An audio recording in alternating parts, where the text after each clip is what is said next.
Hey guys, what is up? Welcome into the Guilty as Charged podcast presented by the Blue Art Podcast Network. Alex and I are very happy to be joined today by some very special guests.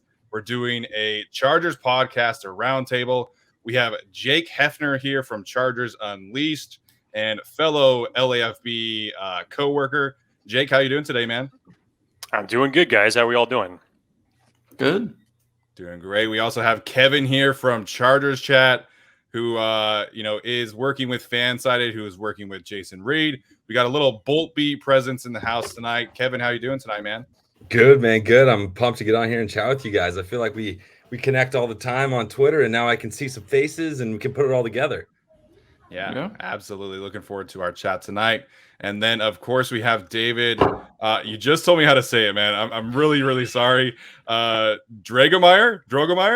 No. Oh man, I'm so sorry. Starting the show off really hot. David, how you doing today, man? Hey, doing well. And it's Drogemeyer just for everybody out there. I'm sure you guys have heard a couple episodes, but I'm happy to be with you guys, man. I mean, this is an exciting season. There's so much going on, so much different, but it's all exciting for me. So let's get to it. Honestly, me and David follow each other on Twitter, and I've just been putting an N in the middle of his name, so I've just thought it was Drogenmeyer this whole time. So that's where I'm at. They do say it sounds like a beer, which I mean, I'm not opposed to that. That's totally fine with me. But yeah, no N. D. Can I pitch Double D? Can we just call him Double D from now on? Whatever makes you feel comfortable, my man. Like That's strong. There we go. David is, of course, from the Chargers Locked On show, who are doing some great work. Also got the shout out from Jerry O'Connell on CBS. So congrats to you guys there. Yeah, cool.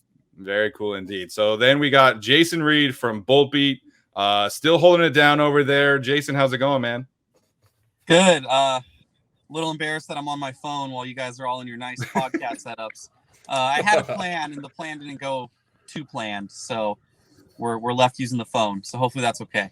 It's all good, totally good. And then Alex is here as well. Alex, how's it going, dude? Good.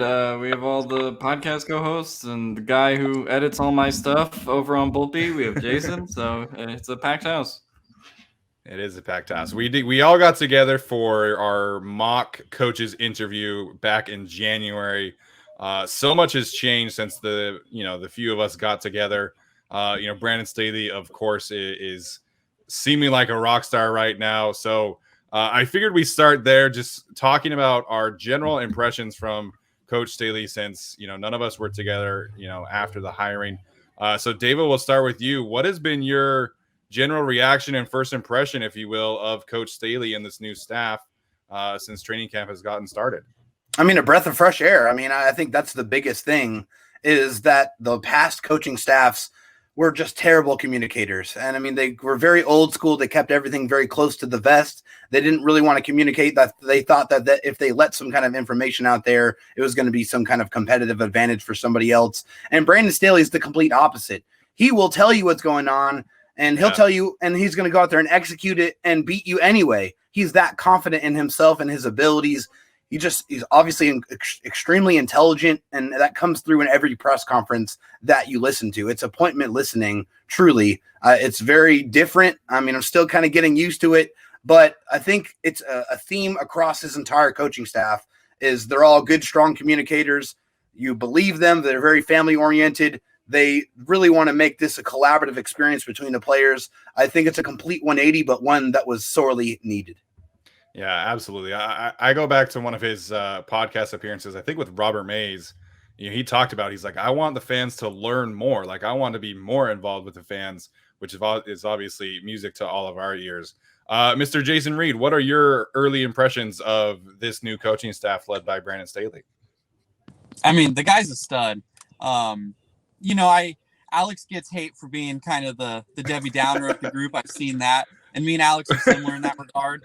So I was definitely kind of doing the whole, don't get too excited until we see it, before training camp and everything started. But you hear the way the guy talks, you see the way he coaches and the clips we've gotten. So excited for that behind the scenes thing they're doing. Some guys you just know. I mean, when McVay was hired and all the stuff you saw out of camp before he coached his first game, you just know. And I have that feeling with Brandon Staley. The dude's knowledgeable. He seems to really get the game. The guys so far, really seem to respect him. he hired a great staff, almost a complete overhaul. Besides what the defensive line coach was the only one they kept around, and the guy just knows what he's doing. So hopefully, game management's the only thing we haven't really seen, but with everything else we've seen around him, I'm sure he'll be, great at that as well. Yeah, absolutely. The new staff is like, shout out to that one guy who said that the Chargers were going to force Brandon Staley's staff upon him. I still remember that one. Kevin, what are your thoughts so far of the new coaching staff? It's just so exciting, man. Like we're getting more information, more than we've ever gotten before, kind of what David said. And we're also hearing these players talk about them. Like I just remember in the past, all these players were kind of locked down and they would say the same cookie cutter thing. It was this, and this. The players are coming out and talking about how much they love this guy, how much they feel like they're going to be a new player in his system. And then, all that excitement leading up to the first preseason game. And then we get to see what our new defense looks like.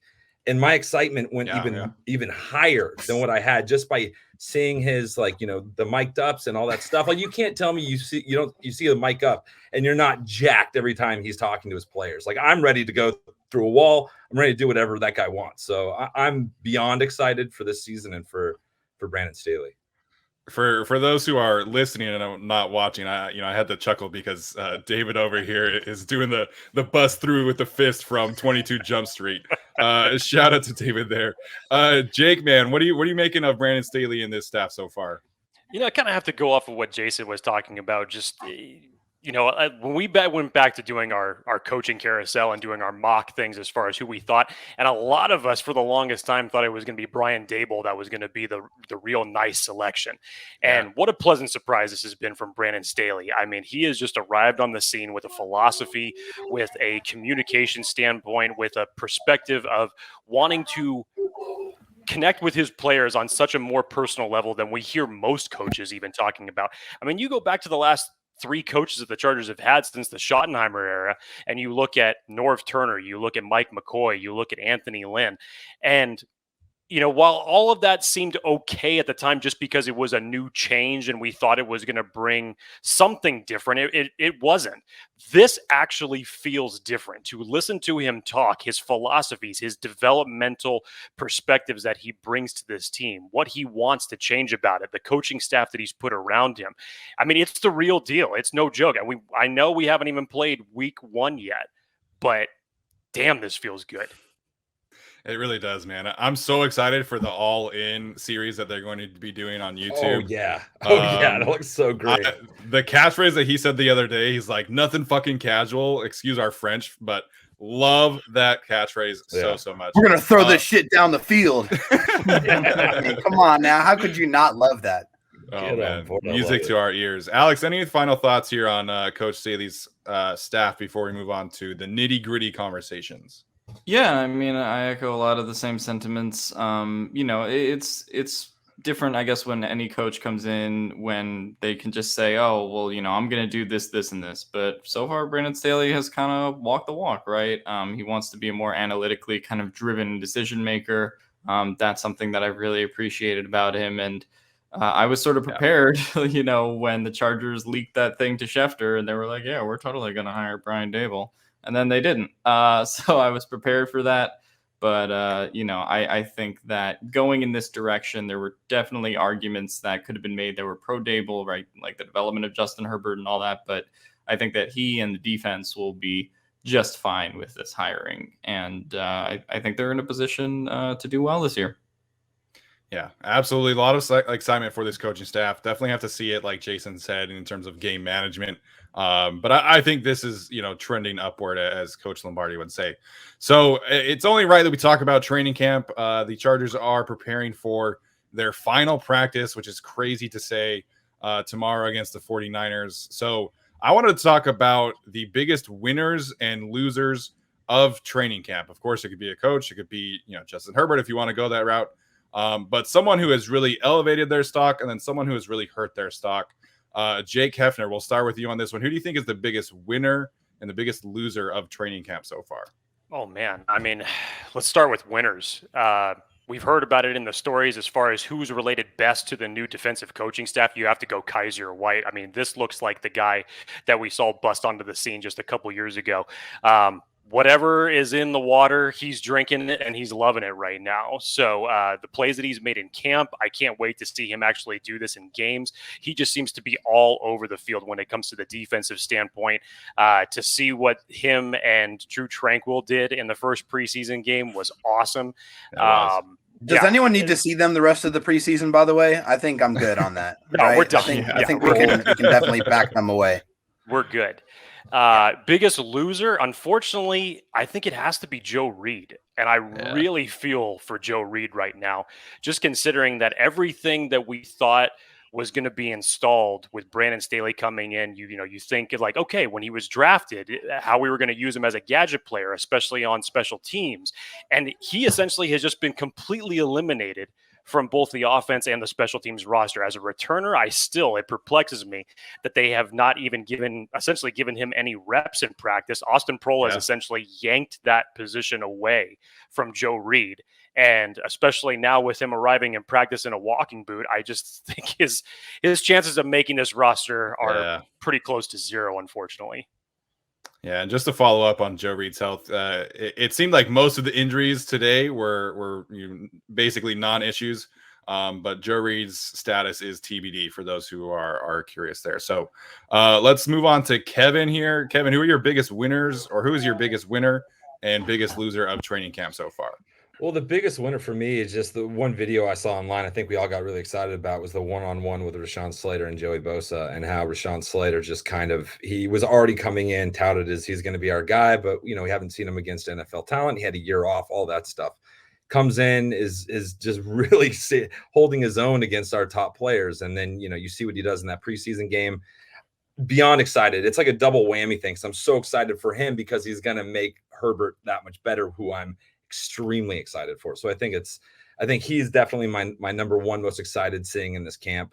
I think it's kind of hard because it's still a battle right now, but I think Badgley, it was his job to keep, and he's not doing anything to lock down that job. And I have no confidence in his kicking anymore, really. And I have no confidence in his ability to kick it to kick touchbacks. So I think he's the guy that I'm looking at. Like, man, you really you dropped the ball on this training camp, especially that fan fest where you got booed off the field. And not a good look. Not a good look for a kicker. No, and then to really make matters worse, you had Tristan Vizcaino going 3 for 6 today, as he's finally about to separate himself. It's a fluke. The volcano. It's a fluke. He'll be all right. It is a fluke. I know Alex has been hard on the Alex Kessman trade, but hey, he might sign with the Saints, so who knows if that works out. Alex, who is your biggest winner and loser of training camp so far? Yeah, I mean, for winner, for me, it's not really like an individual player, but the entire rookie class. Like the fact that we've just had this whole explosion with Slater, Samuel getting a pick today on Jimmy G, and there are 2 picks. 2 picks, and another one on Trey Lance, right? So he showed out, and then you have somebody like Josh Palmer who comes in that first preseason game, has 6 catches, has looked really clean as a route runner. And you go down the list, really the only person, a couple people haven't stood out, but like Trey McKitty just hasn't gotten the opportunity. Right. And, you had a couple others that haven't, but really, the drafts are based on, hey, can you get 2 or 3, maybe 4 guys to really contribute in a 4-year span. And so far, it looks like they have really those 3 or 4 guys and maybe more. So I got to say the rookie class has been the big winner of the preseason training camp period so far. The loser, we talked about Badgley, we talked about Vizcaino, but man, special teams as a whole has just blown chunks. I'm going to be honest. Punt coverage has been bad. We're sort of still working through kick returners and punt returners. And Badgley's been bad, but like Steven said, Vizcaino goes 3 for 6 today. So I think Vizcaino should win the job, but I really don't have much confidence in him either. And it's one of those things where the Chargers can be a great offensive team, great defensive team, and their ceiling might just be 9 or 10 wins if, they're going to lose 2 or 3 games just based on those special teams. So not specific to players, but I think the biggest winner is the rookie class. Biggest loser so far for me would be the special teams unit. And just a quick thing on the special teams. I just want to point out, it's so funny because this is kind of an improvement over what we were last year. Right. You know what I mean? Isn't that Well, it insane? can't get any worse. Like we're all pissed off right now about what it is right now, but this is still like we were 32nd. This is like 24 range. You know what I mean? Like it's not as bad as it was last year, which is nuts. Absolutely nuts. It is nuts. I was talking with Kenny King, who's a podcaster for the Raiders yesterday, and he kind of had a similar comment about like the Raiders defense, because it's like everybody was making fun of Gus Bradley and that hiring, but if he can just get the defense to like 25th, like the Raiders fans will be stoked about that. And I think we're in the same boat for Darius Swinton and the Chargers special teams. Just don't be historically awful, and we'll be very happy with you. Somewhere in the middle, just right there in that nice meaty middle of the sandwich is all I'm looking for. Yeah, absolutely. So David from Locked On, again, very happy to have all these guys here today. David, who is your biggest winner and loser of training camp so far? Well, since you guys took all of my options, no, I'm just kidding. I think a couple of guys that really excited me or have excited me so far in training camp, a couple of under the radar guys, Kamon Hall and John Brannon, I thought have really showed well. They've really taken the advantage of their opportunities so far in camp. They're making plays. They're taking the ball away. And if you want to make this team as a back of the roster type of guy, you have to perform on special teams. And as a corner, you got to take the football away. And that's what they're doing. So they're really putting their best foot forward, trying to do everything in their power to really make this roster. So I got to give them credit. I like what those two guys have done. Also, shout out to Forrest Merrill, the bulldozer. That guy's looked pretty awesome. It's been really refreshing and nice to see someone in the middle who can really break through and really bust through the middle of an offensive line, which we haven't seen with the Chargers in a very long time. So I like to, spotlight those couple of guys. And then on the biggest loser for me so far is Justin Jackson. And it's because he cannot stay healthy. This is year 4. This is a contract year for Justin Jackson.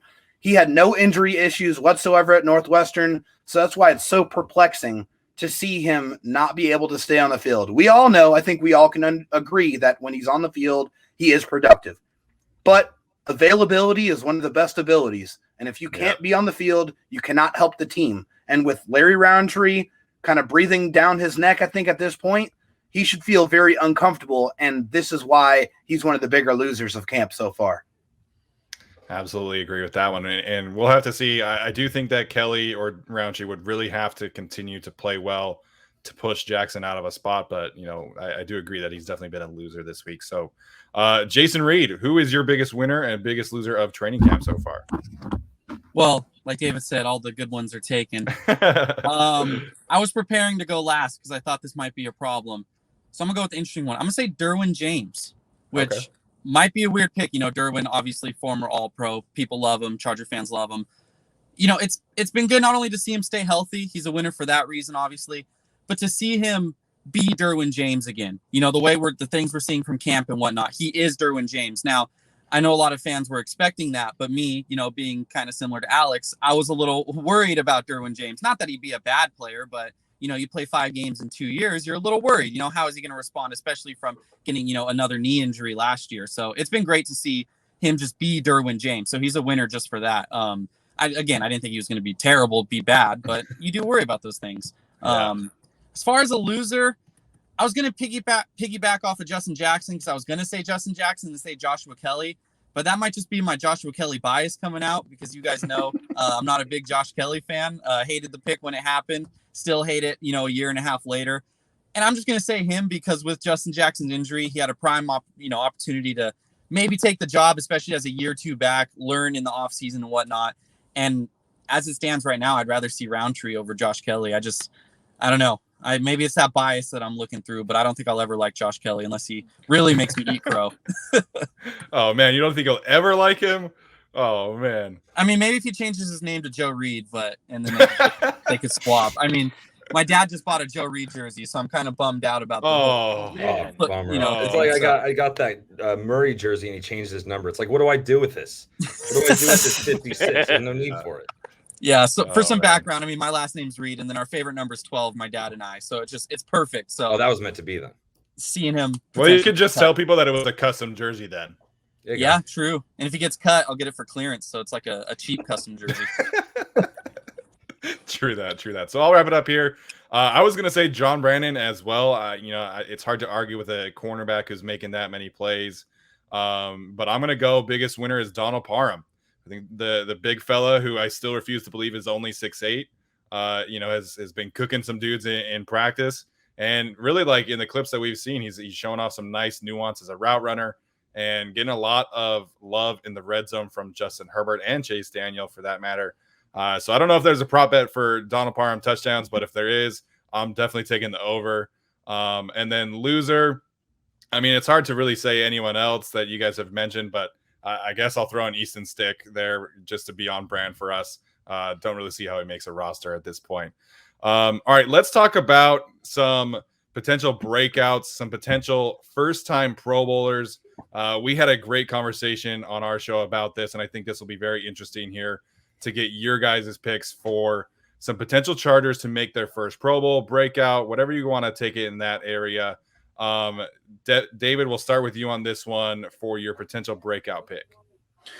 Yeah, I mean, potential breakout. I mean, I went more first-time Pro Bowler in this situation, and this one might surprise some people, but it's Austin Eckler. Austin Eckler has not been a Pro Bowler at all in his NFL career, and that seems crazy because he's probably one of the top 5 pass-catching running backs in the NFL. I think we can all somewhat agree on that. He is a dangerous weapon, and I feel like in this offense, with that Alvin Kamara type of role, which he's kind of built for, I think he's really going to explode on the scene this year, and he's actually going to get some recognition. So I think that this is going to be the year that Austin Eckler earns his first Pro Bowl nod. Yeah, that was who I chose as well on our show, so I love that answer. We'll go back to Jason Reed here. Jason, who is your breakout pick, first-time Pro Bowler selection here? So I don't know if he'll make the Pro Bowl. I mean, if he has the kind of season I hope he does, he should make the Pro Bowl.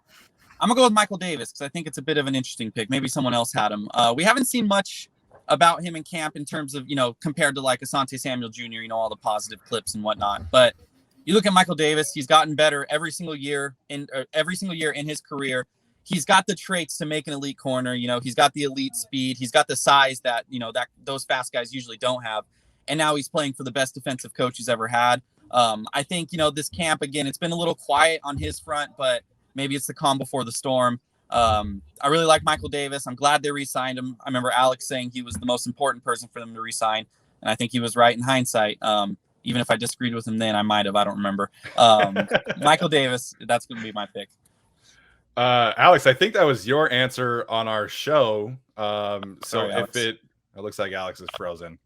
Alex is in a foreign country, for those who don't know, so Wi-Fi is a little sketchy down there.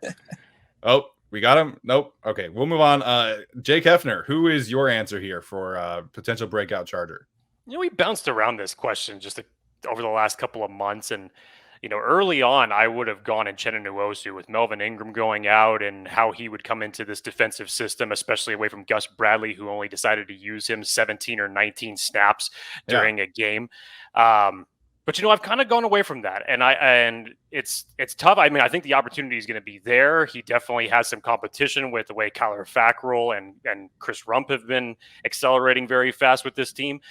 But God, it's hard to ignore Kenneth Murray in the middle of the defense, and I think outside of the Chargers sphere, as far as what we talk about, I think he quietly actually had a great year last year. So I'm excited to see him build on that, and again in this new system with Ronaldo Hill, I'm excited to see what he can do. Yeah, man, Kenneth Murray is just a specimen. I don't know if you guys saw that picture of when he was about to prepare for blitzing, and you see his arms and his six-pack, that dude is just built like a tank, man. We had over 100 tackles in a defense that's not even suited for his strengths. I mean, he had to learn something completely new. Right. And that's why he struggled for the first couple of games. But I mean, I think you saw towards the end of the season, he really picked it up. And now he's actually going to be able to play how he was designed to play, which is downhill, getting after the quarterback, being more physical, using that sideline to sideline speed. So I like that pick, Jake. Hey, but David, tackles don't matter, dude. This is not a pro tackle show. Just they do matter. They do matter, absolutely. Kevin, who is your pick here? It's kind of a cheat, honestly. It's a first-year player that when I found out he had never made the Pro Bowl, I was beside myself. But Corey Linsley, I think it's gonna happen. I think Herbert's gonna have the year he has, and I think it's gonna be he's gonna have a great year. And I think Lindsley's gonna get some credit because he's going to keep him upright and keep him safe. So I was just mind blown that he wasn't a Pro Bowler. And hey, come to the Chargers, become Pro Bowler. That's just how we do it, I guess. That's what we'll do. All pros better than Pro Bowler any day of the week anyway. Oh yeah. Yeah, exactly. So let's get everyone to vote for him this time, and then we'll get him in the Pro Bowl. Yeah, I've had quite a few rants about Corey Lindsley and the disrespect this year. So, thankfully for him, I think most of the other better centers in the league are all in the NFC. So it should be pretty easy for him to make the Pro Bowl this year if Chargers fans show out. So, Alex, we lost you there for a second, man. I know Michael Davis was your initial pick on our show. Has that changed? Well, since Jason said Michael Davis, and I think that's such a great answer, I will throw another one in there. We talked about a lot of talked about Kenneth Murray and people like that ad nauseum. I think Kaiser White is in there. I mean, we saw it in the preseason game last week. I think just, not being caught in the Gus Bradley system of like, well, am I going to rush the passer? Am I going to, have to cover? I think not being caught in that is a good thing for Kaiser White. I think he'll be able to be unleashed, so to speak. Pro Bowl might be a little too far just because he has Kenneth Murray and Drew Tranquil to kind of compete with for that on his own team. But I do think that he'll have a much better season than, what we've seen from him so far. Obviously health dependent, but I definitely think he can do it this year. Yeah, absolutely. So I'm going to, obviously, like I said, Austin Eckler was my pick for the first Pro Bowler. I've been bigger on Jerry Tillery than most. In terms of a breakout season, we haven't heard much similar to Michael Davis about Jerry Tillery, but I'm going to stick with my pick there for Jerry Tillery. I still have faith that he's able to put those ridiculous physical tools together. I don't know how much I buy the Justin Jones hype that is coming out, but I think one of those players will probably break out, which is obviously good news. All right, we're going to shift gears and talk about the Chargers schedule. Every single year it happens. There's a surprise loss. There's a surprise win. So we're going to talk now about our predictions for who we could potentially see being a trap game as well as a surprise win. So, Alex, we'll start with you on this one. Who do you think is a surprise win and a surprise loss for the Chargers this year? Surprise win? I don't want to say it's a surprise because I think they can compete, but I'll say that they win one of the Chiefs games. So that is more than they usually do. Obviously, they've only won, twice in the last decade. So I'll take that, Crazy. They win the one at home. I would hope so at least. And surprise loss, I'm going to go Homer and I'm going to say the Eagles. Oh my gosh. It's a road game on the East Coast at 1:00. And I don't know, the Eagles are a good team in the trenches. They have a good offensive line. They have a good defensive line. And maybe Jalen Hurts breaks out. The quarterback is Jalen Hurts. Yeah. Okay. Yeah. We had a quarterback with the initials of JH who did well last year. So, you could have that for Jalen Hurts too. I don't have much to go off of it, but my choices are really the Bengals, the Giants. So I'll take the Eagles. There you go. That tracks for your logic for sure. Jake Hefner, what are you picking for surprise win and surprise loss? As Alex said, the Chiefs games are kind of easy to pick out there, considering that, the Chiefs are expected to win every single game. So anybody that would defeat them would honestly be a surprise. But if it was me and looking at the schedule, looking at the times in which they come on, I'm going to go with the Baltimore Ravens. Again, another early game on the East Coast, going against a team that is not going to look like the Baltimore Ravens the last time that the Chargers played these guys with Lamar Jackson coming into his game. So, they're always a physical brand of football. And for the first 6 weeks of the Chargers schedule, it is just absolutely brutal when it comes to defensive opponents that they have to go against. Surprise loss, if I was to go through this.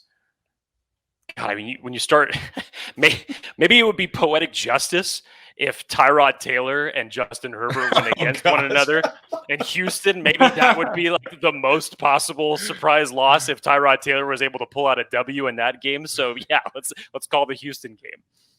Dude, if the Houston Texans win a game, I will be surprised. If they beat the Chargers, I'm going to be pissed. I will be so upset about that. Jeez, poor Tyrod, man, can't catch a break. David, let's go to you next. Who is your surprise pick for a surprise win or a surprise loss?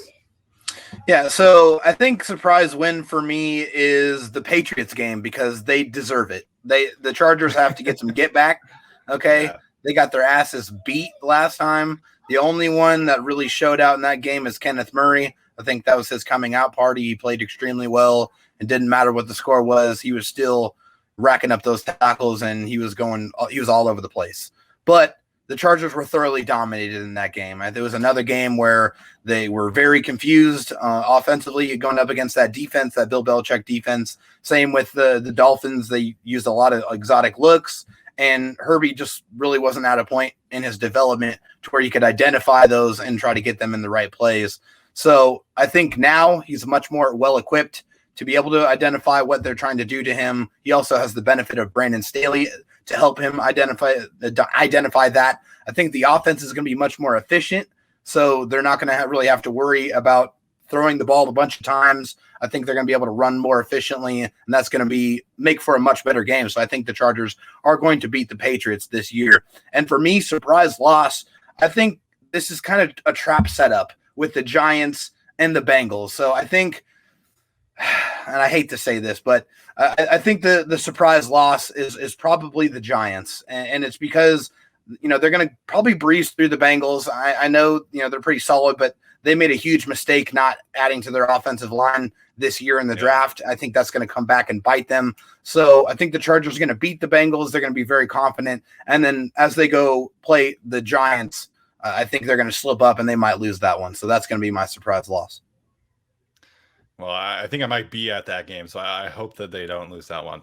But we've got some streaks to break there. So, Kevin, we'll wrap it up with you here. What is your pick for surprise win and surprise loss? So surprise win, I think it's going to be different this year playing the Chiefs. We talked about it a little bit, but being able to play the Chiefs in Kansas City when it's warm, I think is going to be a big difference. I've gone to basically every Kansas City Charger game in Kansas City for the last 5 years, and it's freezing. Humble brag. And it sucks. It really sucks. And it sucks for watching in the stands. Can't imagine what it's like for the players on the field. So I think we're going to get hot. I think it's going to be a different team this year. We're going to beat Washington, and we're going to roll into Kansas City, and we're gonna beat the Chiefs week 2. And then I'd love it. That's how I feel. I feel it's gonna go that way. And then if you guys have listened to our podcast, it isn't. I cannot say that. I cannot give you a loss. I'm gonna plead the fifth on picking a loser. Shamelessly positive. Can't even go there. I'm not even gonna go there. We're gonna win all these games. In my mind, this is our undefeated season. So I'll get there when I get there. I respect it. Jason, did I get your picks here, or did I skip you? You skipped me, but I mean, most of the games were covered. I could just say surprise win. I don't even know if it's a surprise. I'm gonna say the way their win is gonna be surprising to the mainstream NFL media. I feel weird saying mainstream media. I'm gonna say the Steelers game. I think every Charger fan expects to beat the Steelers, especially with Big Ben's arm falling off. I hate the Steelers, not even from a hate the team. I hate them as being a good team next year. As long as it doesn't take 5 consecutive field goal attempts, I think we might be okay. Yeah. I think it's not going to be close. And maybe that's being a little bit too optimistic. If I had to pick a loss that would be surprising, I'd say the Bengals one. Not that I expect the Chargers to lose to the Bengals, but that feels like it could be I wake up on Monday morning just thinking about like, how the hell did that happen? Excuse my French, but and I could just see like Joe Burrow going off against Justin Herbert. But I think it's going to happen? No. But would I be surprised? Probably also no. So that definitely feels like a Joe Burrow, take it personal kind of games for sure. So, I was going to pick Baltimore for a surprise win. I feel like nobody would really, in terms of national media, the road trip thing, I think that would be a surprise for people. And I do think that they can match up well. I think with their athleticism and the new scheme that Brandon Staley has, I think they can be able to kind of corral Lamar Jackson, relatively speaking, because not many teams are able to do that, obviously. But and then surprise loss. Looks like we lost Jason. It's all good. Surprise loss. I think I would still pick the Denver game. I know we're all having our fun with the Broncos and their quarterback situation, but I personally am never going to predict a win in Denver until I see it happen on a more consistent basis. So that's going to be my pick. Looks like we got Jason back. There he is. There's the adventure. So, all right, guys, we're going to wrap up this roundtable. This has been fantastic. I want to hear the final record predictions. Kevin, if you want to start us off with the 16-0, go right ahead, man. Why not? 17, baby. Might as well, right? Like, that's just it could happen. Probably won't, but I'll say it. Fuck it. 16-0. 17. 17-0. Sorry, I forgot how many games we're playing. 17-0. Let's go. I hate that so much. I still can't know. get that right. All right, Jake Hefner, man, what is your final record prediction for the Chargers team this year? Mine's definitely going to be on more of the pessimistic side because you have to. I know we're no longer talking about an Anthony led team, and it really became predictable last year to say we're going to fall into the same damn scenarios that we fell into last year. But I'll go 10-7. I'll give it that much. Do they make the playoffs, Jake Hefner? Do they make the playoffs? Yes, they make the playoffs. I'll take it. I like that. That's not very pessimistic. That's good. Yeah, that's good, man. I think I may have upped it 1 or 2 games. If that's pessimistic, I want to see you're optimistic. Maybe I was reading through the schedule. I'm like, okay, maybe things have changed a little bit since the first time that I looked at this schedule. And then, I kind of turned on myself a little bit. Okay, so slightly more optimistic. There we go. All right, Jason, what is your final record prediction here for the Chargers this year? So I make fun of other NFL sites because if you read record predictions, because every year every sports website does it, and if you're like an in-between team, you always pick 10-6 or 11-5, which now is 11-6 or whatever. Every in-between team picks that. Every good team like the Chiefs will pick 14-2, and then every bad team will say 1-15, tank for the top pick. I make fun of people for doing that, but then I'm still predicting the Chargers to win 11 games. So I think they're a wild card team. I think the Steelers take a step back. I think it's probably Chargers, Browns, and whoever else wants to join the party. But I don't like a lot of the teams in the AFC. 11-7 playoffs.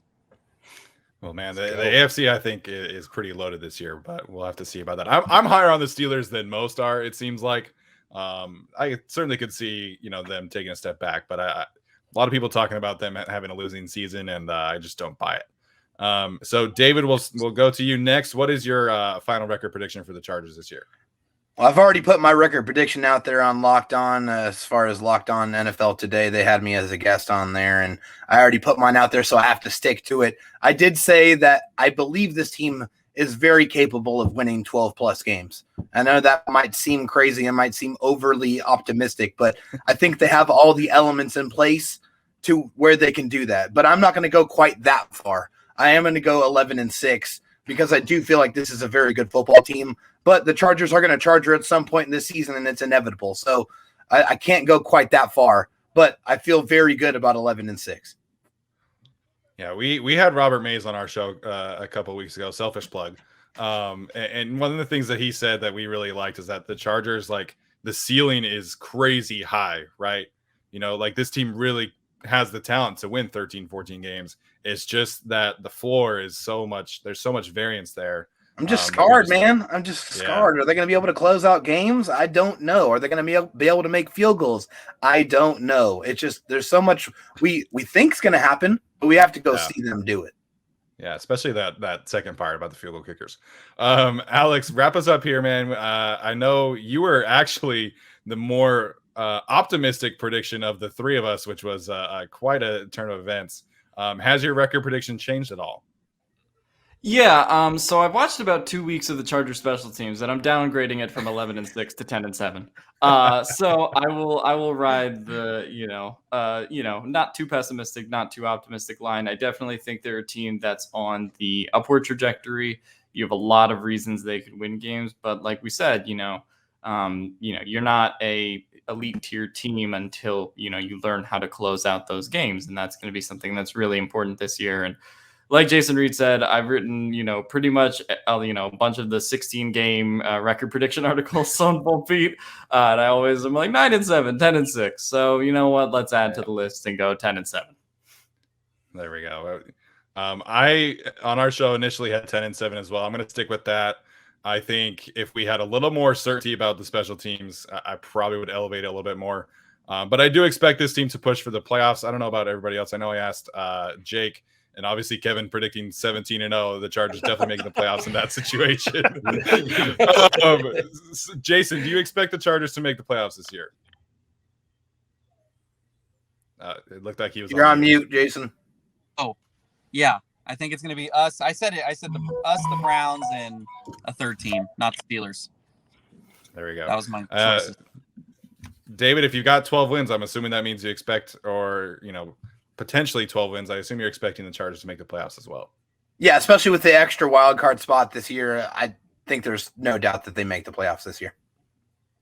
There we go. There you guys heard it from Chargers Unleashed, Chargers Chat, Chargers Locked On, Bolt Beat, and of course the Guilty as Charged podcast. Love doing these roundtables. Wish we could have had everybody of the podcast on here, but this is a great conversation. Jake, Kevin, David, Jason, thank you so much for joining us, man. Chargers fans, make sure and give them a follow too. There's so many Chargers podcasts out there, but we all have our own little flares, our own little flavors. So we all put a little sauce on it. So make sure you go and follow everybody. Check out Bolt Beat on Twitter and their articles. Of course, you got to read Alex's articles as well. Guys, thank you so much. He can't write for shit. He's an Eagles fan. Yeah. What an idiot. All right, guys. Thanks so much for joining us, man. And we'll see you guys next time. Take it easy. Sounds Thanks good. for having me, guys. Thanks, guys.